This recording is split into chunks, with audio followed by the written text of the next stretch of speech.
an ever-so-thin ply of linen that through factory processes and machineries, step by step are coated and thus stiffened and entirely waterproofed with a translucent, transparent even coating on both sides of celluloid before being, bent and given its last shape into that folded color, which also will not be for standard color.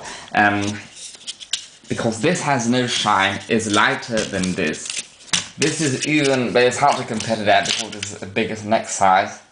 This is a 16 inches. It says a 38 and a half. This is almost a 38. This is almost the same size. This is a 38 centimeters. This is a 38 centimeters. By the way, if they give the sizes in centimeters and inches, it is most likely, again, from later on, than these. These are more 1890s, later 1900s, this will be more 1910s or 1920s. Now, this is zelenite, so another form of celluloid, but I reckon that they actually contain cloth, which also adds that texture, which I honestly cannot see on the blue one because it has ever so light white and navy stripes that are very thin and very close to one another, so it is impossible for me to tell. But with this white, or in fact with that one, I would take a white one and take another new one that is a little bit less damaged with the white one. Whiter one, it is still a little bit ecru. It is in fact the exact same color than my plastic bathtub.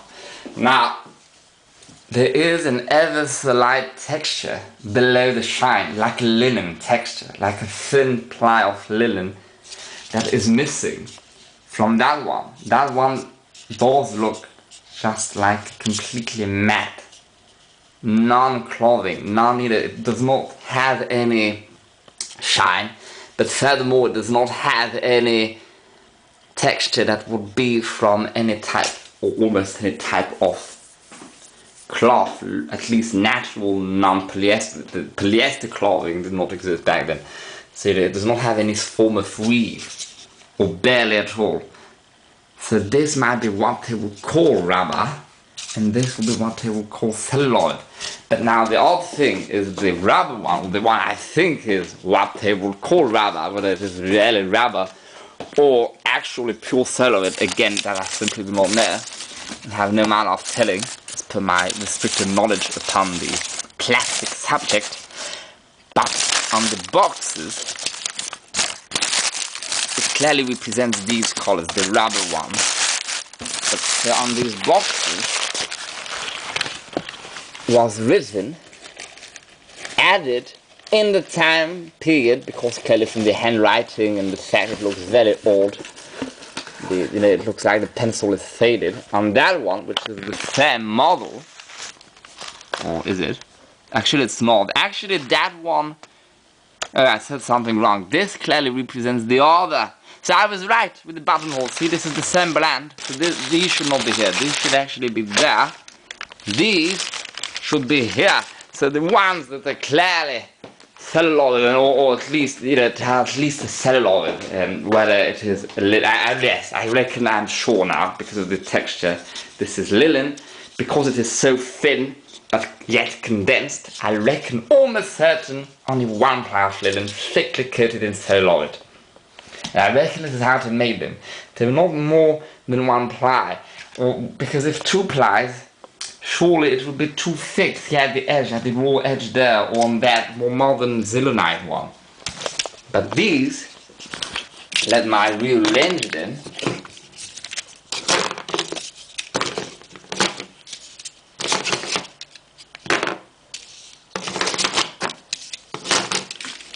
These white celluloid French ones, size 38 and 37.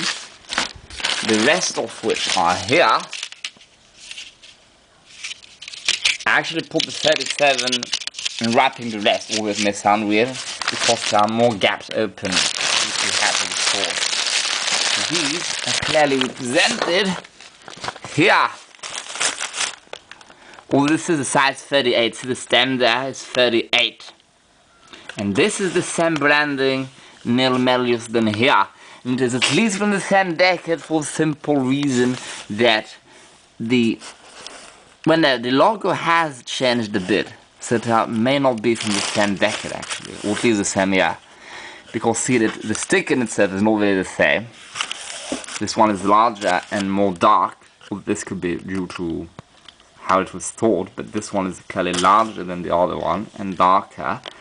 And the coat of arms of the brand is different there than here. Well, it is stamped, it is the same, but there it is stamped smaller than here. The whole sticker is smaller. But the same brand. So if anything, I would go with that one being older because the box, just the style overall. But I cannot be certain of that. This is almost impossible to tell.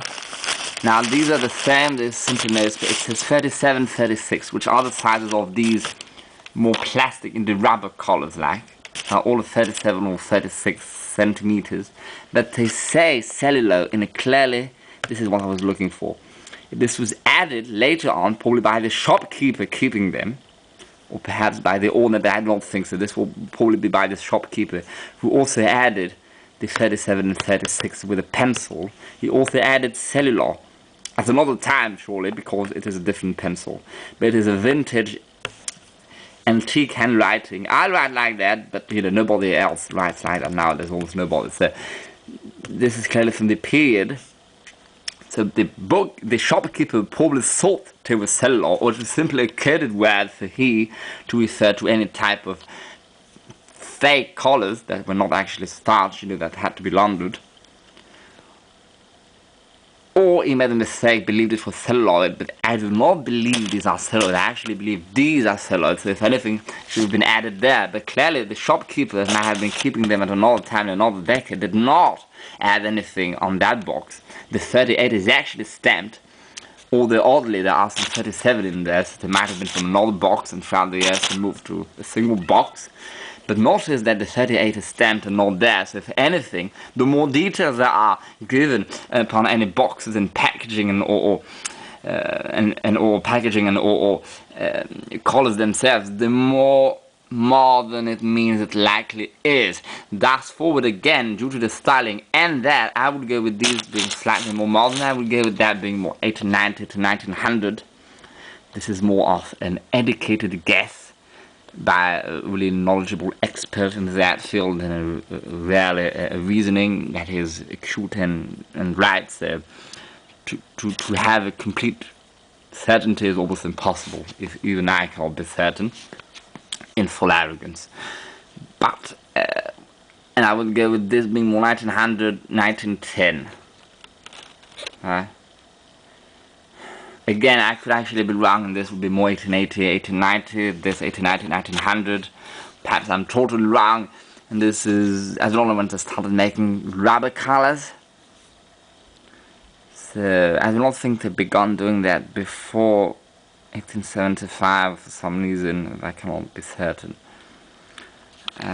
Things that they would call rubber colors. Again, the problem is that they do not write down what they call them, neither there. So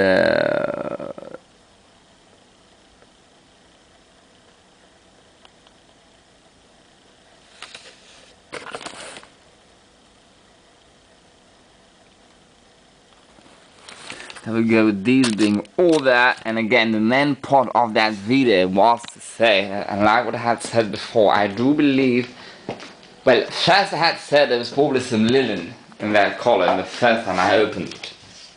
A playlist called Celluloid Color Playlist. At that time I did not have the other ones. Actually I had them, but I went fast. I had not looked at them in real life.